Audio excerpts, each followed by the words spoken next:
Today, we stand here getting ready to activate one of the most major energy savings projects that you could ever hope for.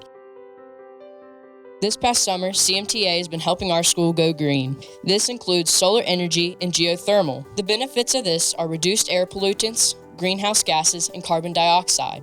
It lowers the electricity bill, which can be used for new computers, desks, and higher teacher pay. In the future, this solar array will pay for itself.